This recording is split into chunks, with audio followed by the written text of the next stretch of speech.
Hey everybody, Briar Harvey here with another Notion walkthrough.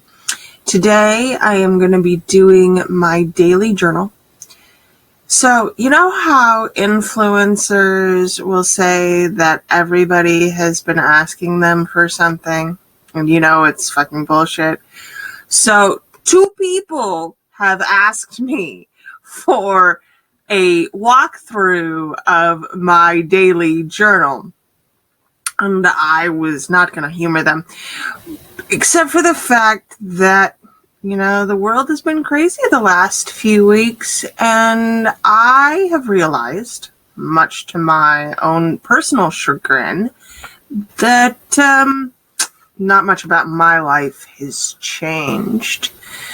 So I thought that maybe it is a good time to give you a look at how I structure my days. So for those of you who don't know me, I work at home, pretty strictly defined hours. I homeschool my kids. I have 3 of them. They're very loud. They take a lot of time and energy. And so my time then has become enormously prescribed. So this is, I guess, more or less how I've been running things, and I hope it will help you to maybe figure out your own days right now. So my daily journal does integrate with my health and wellness journal, which I've already done a walkthrough of. So I'll link that, somewhere below to the side, wherever. And so I'm not going to go into those details too much, but I am going to show you kind of how they coexist. The most important thing I'd note is that this is just a guideline. It never actually all happens this way, but the guidelines help. Having an idea helps. So this is my journals database. I set up the weeks at the beginning of the week. On Sunday, I have day, date, weather, moon phase, my most important task. I have agenda. This is the database that I use for courses. This is the database that I use for books I am currently reading. This is shows I'm currently watching. These are podcasts. And this is songs that I listen to on repeat. This is probably not an important one for you, but I tend to listen to the same song over and over while I'm writing something. And so I like to be able to recall it when I go back and look at my journals. Published or recorded anything that hit YouTube or my podcast or my website. Crafting needs to be a database, but is not yet. One of the things I really like about Notion is that you can build out around the need to create specific extensions. I do miniatures, so I take pictures of each section of the miniature as I go along, and it should be in a database, but I haven't gotten around to doing it yet. But I will still drop in pictures or write notes about what I'm working on here in this section. Tarot is another one that should be a database. If I'm not being lazy, will draw from my deck. If I am being lazy, I use a deck on my laptop. Income comes here directly from my budget, as does the amount. Expenses get deposited in here.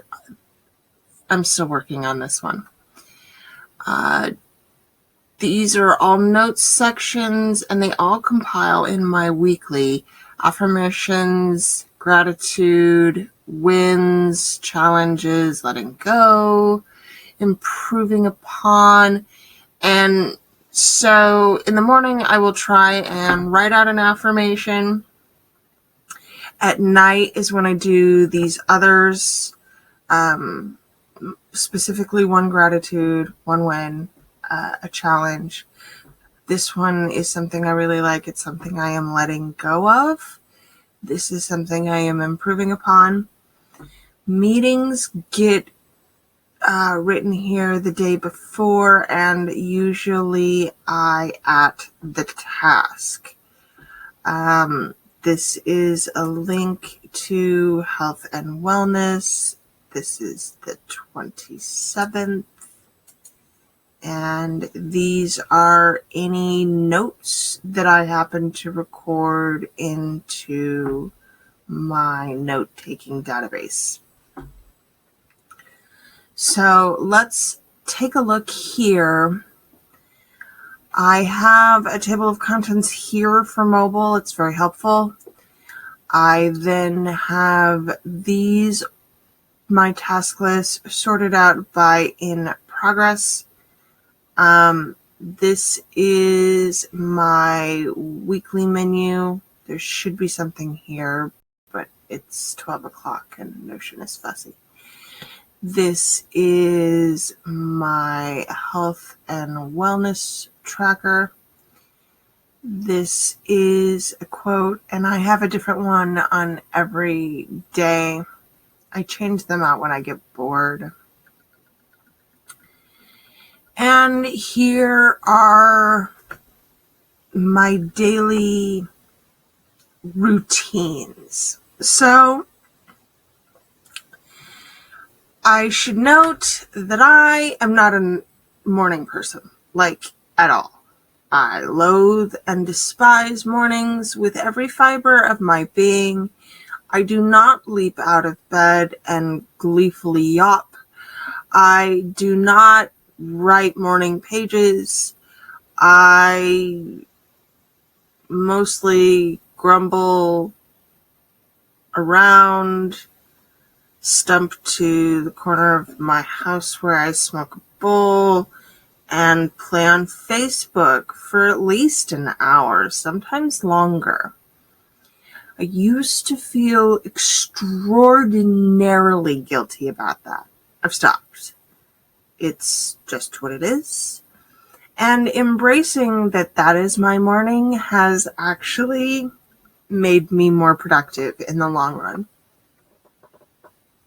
So, first thing in the morning, I, depending on when the boys wake me up, will throw some clothes on, possibly throw the covers up on my bed, and then I will take a look at what we have to do for school for the day.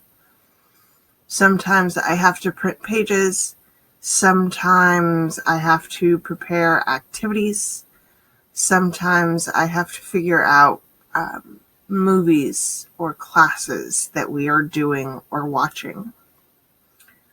So when those things are done, usually I will make myself a mug of tea, and then I will maybe play on Facebook some more. This is what I'm supposed to be doing.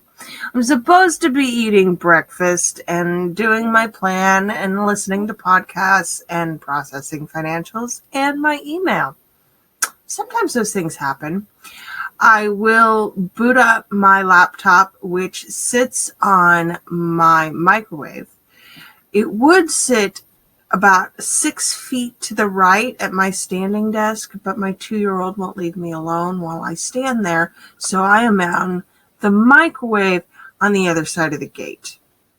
These are the things that you kind of have to make allowances for when you work at home with your kids. So my standing desk is the microwave cart. It's fantastic.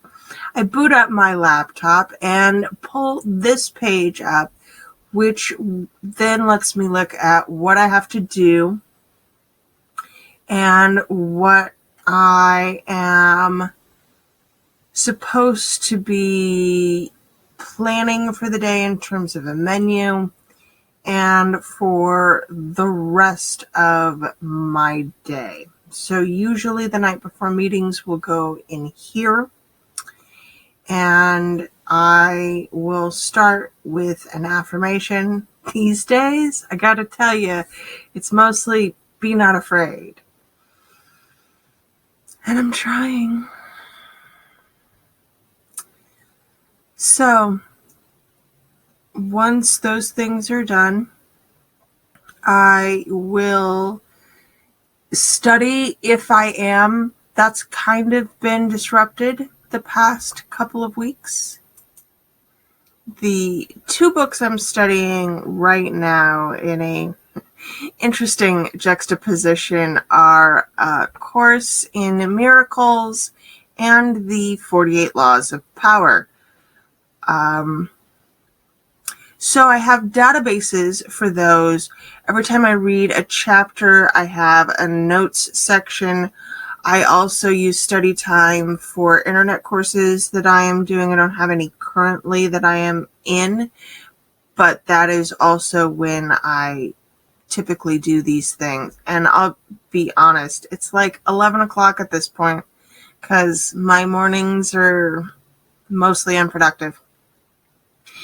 I'll pull a card if I feel like it. I'll read a horoscope if I feel like it.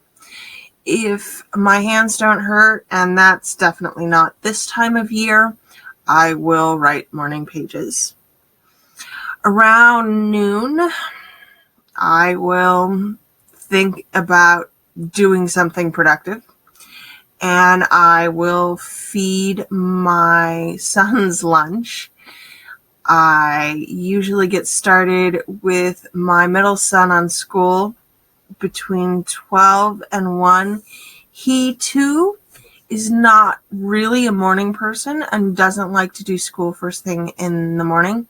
So we have structured his day to involve, I gotta be honest, it's a lot of video game walkthroughs right now, first thing in the morning.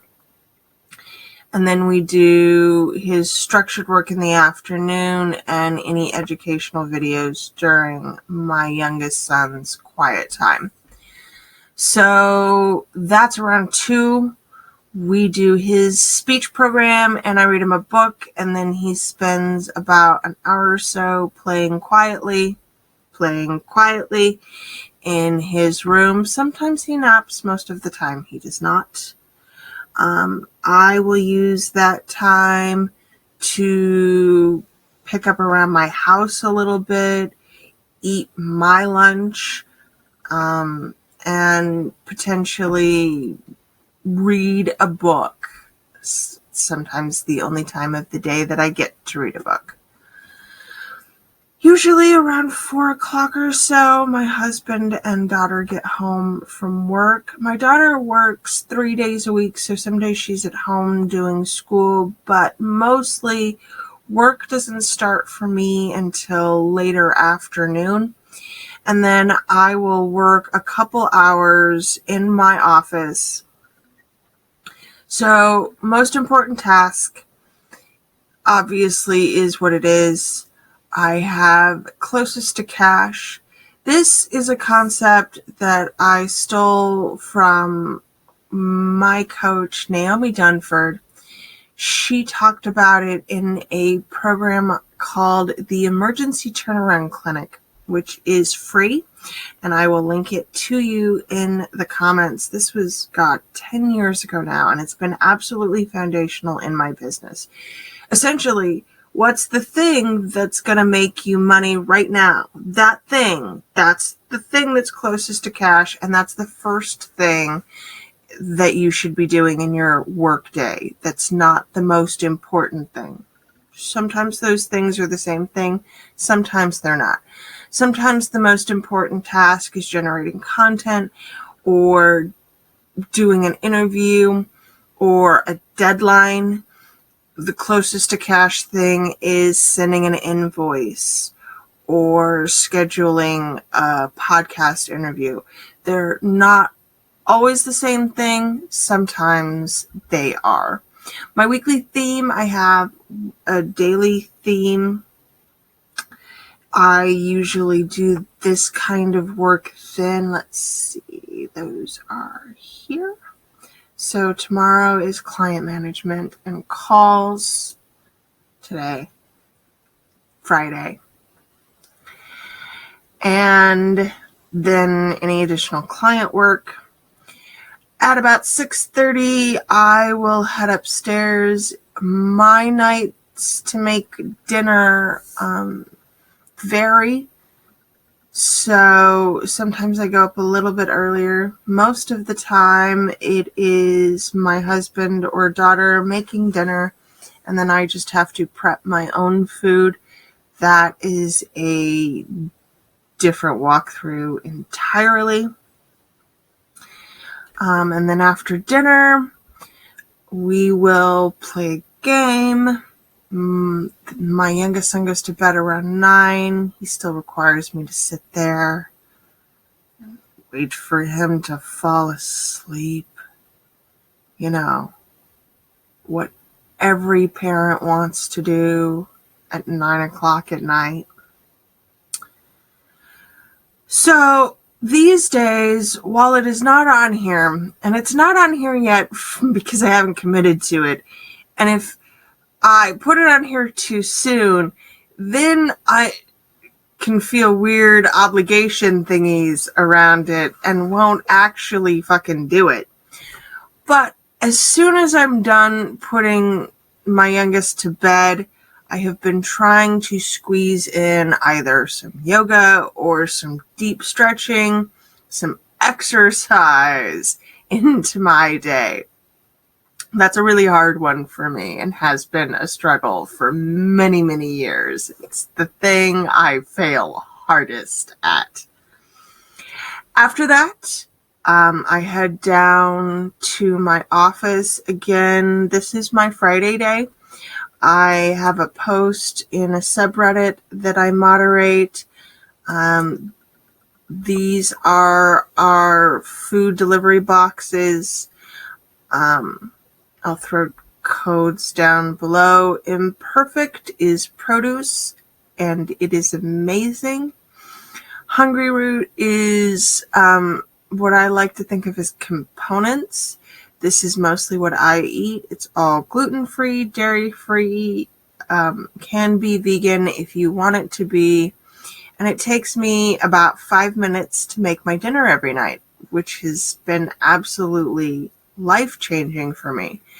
That allows me to make good things for my family, or for my daughter to learn how to cook, or for my husband to, contribute to the managing of the household by pulling his weight and cooking dinner too. So for me, then I have something quick and easy that I can just throw together. Those boxes get picked out on Friday nights. I also usually record on Fridays, and then I will do whatever deep work task I've identified for the day. Usually that's writing. It's 12:15 right now. I'll probably, once I'm done with this recording, I have a blog post that I am working on, and I'll go work on that until 1 or 1:30. And then I will shut down for the night. I have to remember to check the thermostat, because if I do not, I'll freeze everybody and I turn it off to record. And then the usual things. Most of these boxes don't get checked. It's more a reminder of, look at this before I go upstairs and then do the things. And then that is more or less my daily rhythm. When I go to bed at night, I will go back through the day and I will fill in any holes that I haven't gotten to. And then I will do my health and wellness check-in for the day at that time as well. And those things honestly don't take me very much time. Managing my daily journal takes me, I'd guess, 5 to 10 minutes every day. Getting it here took a tremendous amount of time, and I'm not gonna sugarcoat that at all. But now that I am here, I can track pretty much all of my important metrics. I have not started to play with any of the beautiful plugins that allow you to create pie charts and things. I'm sure I will go absolutely crazy with those once I decide to get into them. But until then, just having this as a rhythm and routine built into my day allows me to just kind of do what I know I need to do. And so this comes back to after my son died. And for me, creating these sorts of rolling habits allowed me to not have to make decisions. The fewer decisions I had to make, the less decision fatigue I had, the easier it was to actually cope with all of the things that I had on my plate. And for me now, that remains true right now. I have very few major decisions to make because I have structured the time in my life on a daily and a weekly basis to make those decisions so that when the time comes to act, I just can. And I hope this has been helpful for you. So thank you, and give us a like, follow us, and we'll talk to you soon. Bye.